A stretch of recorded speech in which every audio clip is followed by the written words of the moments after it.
This morning to be starting a 5-part series based on the parable of the Good Samaritan.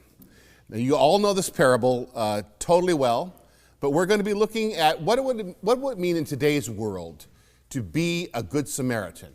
What does it mean as we pursue compassion, peace, justice, and then finally the last one, to be a steward of the earth and deal with the existential problem of climate change. So we'll be looking at some of these issues, how today we can be good Samaritans, and we're going to read this text each week.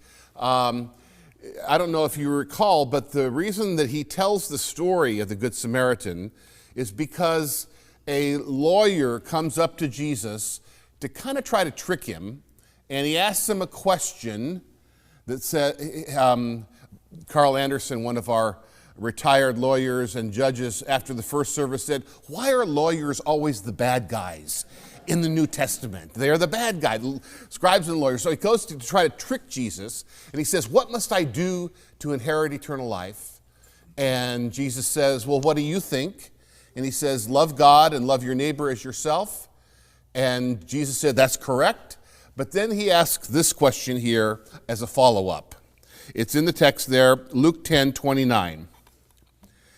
"But he, desiring to justify himself, said to Jesus, 'And who is my neighbor?' And Jesus replied, 'A man was going down from Jerusalem to Jericho, and he fell among robbers who stripped him and beat him and departed, leaving him half dead. Now by chance a priest was going down the road, and when he saw him, he passed by on the other side. So likewise a Levite, when he came to the place and saw him, passed on the other side. But a Samaritan, as he journeyed, came to where he was, and when he saw him, he had compassion. And he went to him and bound up his wounds, pouring on oil and wine. Then he set him on his own beast and brought him to an inn and took care of him. The next day he took out 2 denarii, gave them to the innkeeper, saying, 'Take care of him, and whatever more you spend, I will repay you when I come back.' Which of these 3 do you think proved neighbor to the man who fell among the robbers?" He said, "The one who showed mercy on him." And Jesus said to him, "Go and do likewise." May the Lord bless to our hearts and our minds this reading of his word. My friend, the Christian author Tony Campolo, has been doing mission work in Haiti for over 40 years. That's the country that he chose to help, and his family actually started their own orphanage there. Found out that it doesn't really take that much money to support an orphanage there, and their family personally has a mission project there. He tells about one day having lunch at a restaurant in Haiti, in Port-au-Prince, and he's seated there, and he looks out and sees at the window of the restaurant 3 street urchins, 3 little boys in ragged clothing, and they have their faces pressed to the glass, and they're staring as his food is brought to him and put on the table. The waiter goes over to the window and pulls the shade down and says to Tony, "Don't let him bother you. Don't let him bother you." I saw a New Yorker cartoon of 2 wealthy men, very well-dressed older men. They're sitting in the first class section of the train, but they're going through a ghetto. So the one man gets up and pulls the shade down. The other puts the shade back up and says, "At least we can look. At least we can look." When Bob Dylan in Blowin' in the Wind wrote, "How many times can a man turn his head and pretend that he just doesn't see?" Well, the answer may be blowing in the wind, but the real answer is quite a few. Quite a few people have gotten very good at turning their head and pretending that they can't see.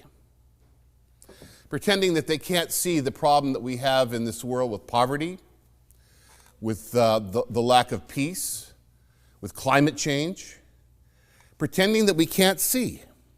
So one of the first steps to becoming a good Samaritan is to be willing to see.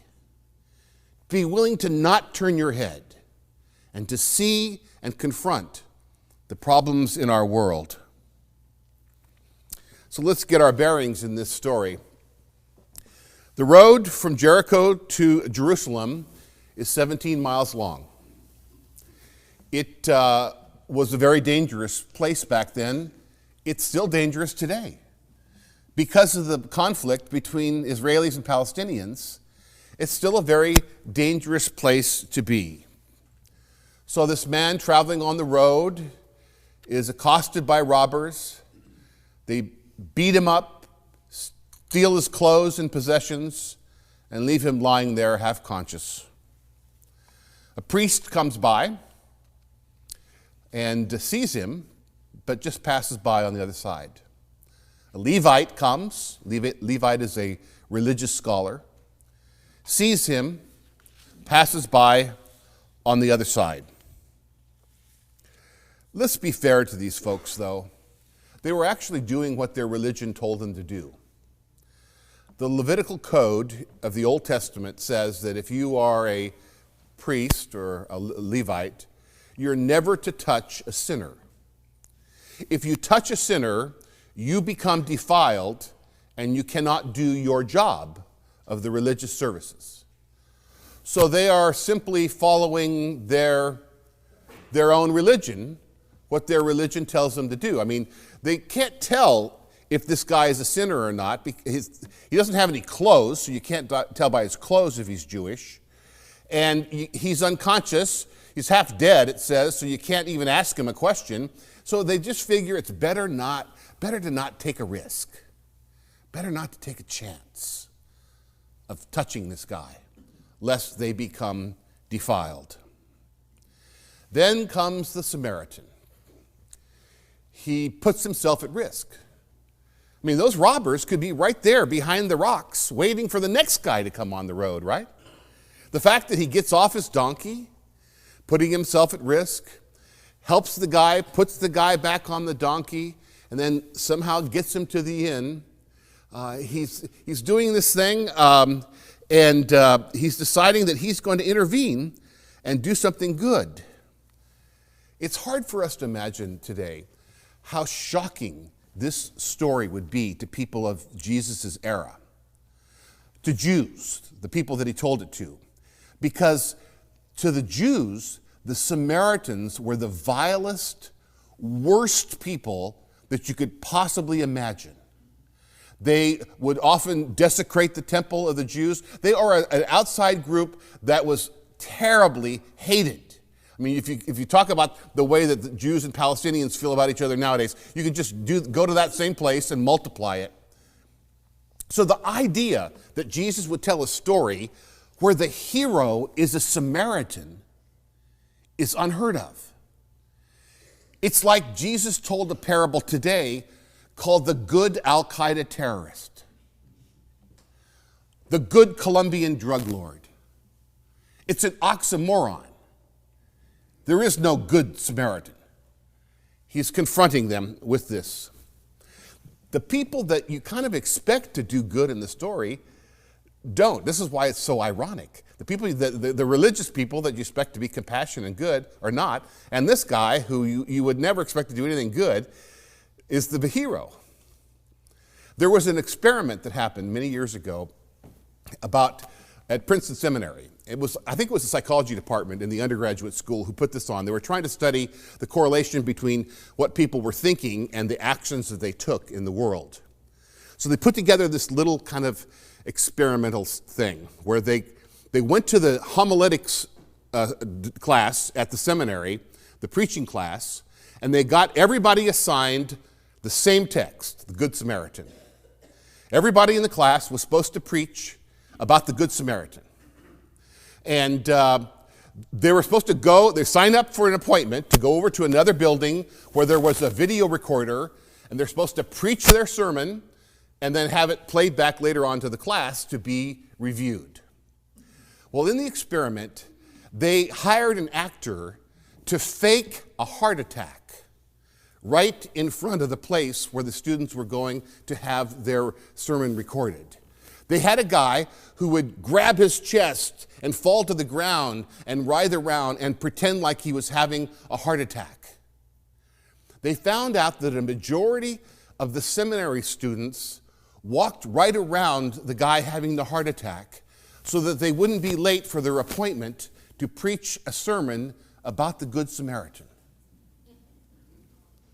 Now, I mentioned that this is Princeton Seminary. This would never happen at the seminary that Don and I went to, San Francisco Theological Seminary. Much more compassionate people there at that seminary. But the thing is that the persons that you would expect to do the right thing sometimes don't. Maybe they had the text wrong. Maybe they should have been preaching on 1 John, where it says, if you see a person in need and turn away, how can you say that you have the love of God in you? If you see a person in need and turn away, how can you say you have the love of God in you? So this guy comes to test Jesus. What must I do to have eternal life?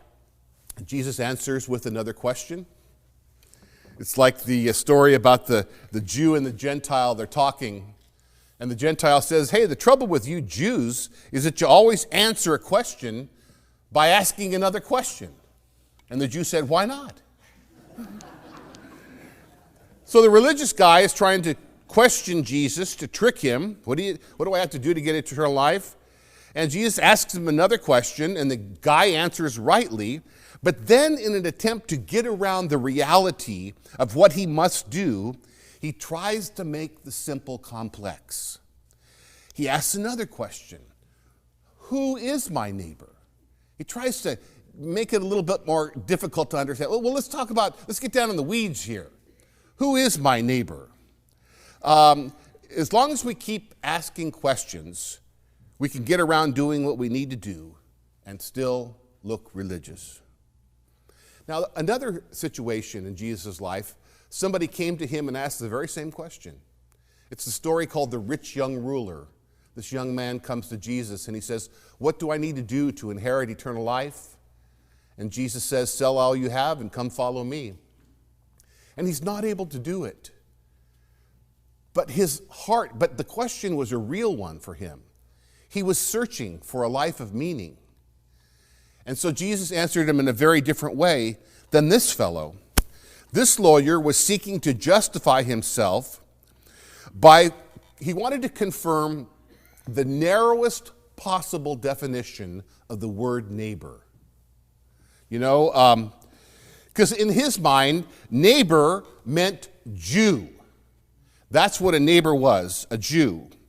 The problem persists to this day in the Israeli and Palestinian conflict.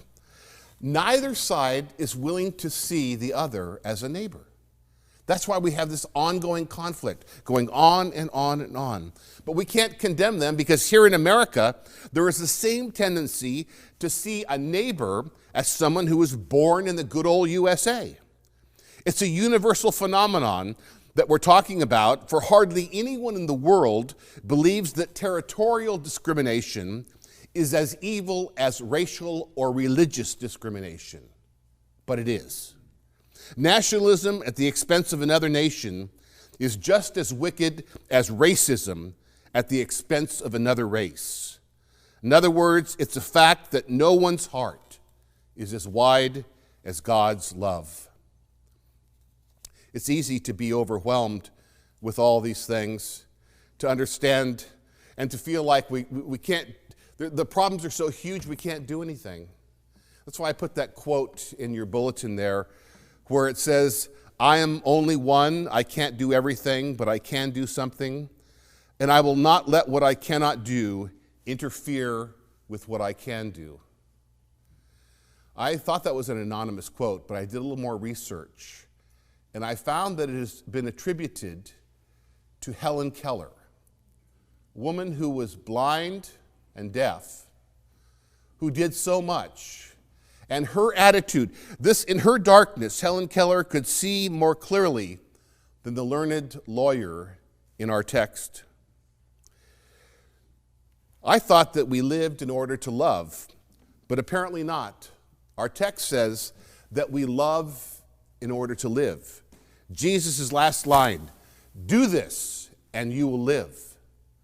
Do this and you will live. John 3 says we pass from death into life because we love each other. There's a movie that came out several years ago called The Blind Side. It was about a family, a white Southern family, who adopted into their family an African-American young boy. He was going to the same school, but essentially he was homeless. And they took him in and brought him into their family. And what's amazing in the movie is how it helped not just this boy, but how much it helped every member of the family. How they all flourished and grew because of this act of love that was central to the heart of their family. It was a beautiful thing to see that happen. But that's what Jesus says. Whenever you live this way, when you live the life of loving care, it increases your ability to live, your enjoyment of life, all those things. Now, to be a good Samaritan today means that you have to use your head as well as your hands. For example, let's just update the parable. Let's say you're walking down Grand Avenue. You're headed toward the movie theater there. And all of a sudden, you see on the sidewalk there, somebody has just gotten mugged. Somebody has just gotten mugged. They've been beat up, hit over the head. Their head is bleeding, and they're laying there. They're barely conscious. So what would you do? Well, you probably wouldn't pick them up and take them to the hospital, would you? Because we know nowadays that sometimes you can cause damage if you move somebody who's critically injured. So perhaps you would take your jacket off, put it over him, keep him warm, and you'd immediately call 911. You'd call the paramedics, and you'd make sure that he got to an emergency room to be treated. But what if the social services in your neighborhood, in your town, had been so cut back that it took the paramedics forever to get there? And what if the trauma center, the local trauma center, had been closed so that you had to go miles and miles to find a trauma center to treat this guy, and that he died on the way to the hospital? It could be possible there may come a day when the best thing the Good Samaritan can do is show up on a picket line in Sacramento demanding that social services not be cut. It's inevitable to fully express our Samaritan instincts these days. We have to find public as well as private ways to act corporately as well as individually. There's a story about a man who's walking along the river, and all of a sudden he hears these cries for help. Help, help, I'm drowning. He jumps in, he pulls the person out, saves them, keeps on going on his journey. 10 minutes later, there's another person in the river. Help, please help me. And he jumps in and saves that person, saves 3 people. But when he comes to the 4th one, he just takes off and starts running up the river. Somebody says, hey, aren't you going to help him? And he says, no, I'm going upriver to see who's pushing him in. There comes a time when you move from aid to development, and then development to advocacy. You know the old saying, you give a man a fish and he eats for a day, you teach him to fish and he eats for a lifetime. That's aid and development. But you make sure that the river's not polluted so the fish don't die. That's advocacy. So you have to move from aid to development to advocacy to get things done, to make sure that this world acts in the way that the Good Samaritan would want to act. So, in conclusion, we have to not get depressed by the enormity of the problems. That's the greatest danger, I think, is that when we look at the problems, when we're willing to see, and you start looking, you go, whoa, poverty is a huge problem. War is a huge problem. The climate is a huge problem. And it's easy to get depressed. So our job is, as someone once asked Bishop Tutu, Desmond Tutu of South Africa, how do you eat an elephant? And his response was, 1 bite at a time. 1 bite. As Mother Teresa said, we can do no great things, only small things with great love. That's what we do. Small steps in the right direction.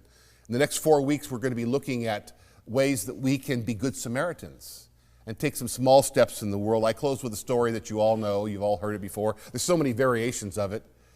The one I heard was the man is walking along the beach, and he comes across, and the day before, there's been this huge storm that has thrown up on the beach thousands of starfish. They're baking in the sun and dying. So one by one, he picks them up, throws them back in the water, pick it up, throw it back in the water. Somebody else comes along the beach and says to the guy, hey, look, this beach is 10 miles long. There's thousands of starfish out here. How is what you're doing going to make any difference? And he just bends down, picks up a starfish, throws it in, and says, made a difference to that one. That's all we can do. One at a time. Small steps. Remember Helen Keller's words. I'm only one. I can't do everything, but I can do something. And I will not let what I cannot do interfere with what I can do.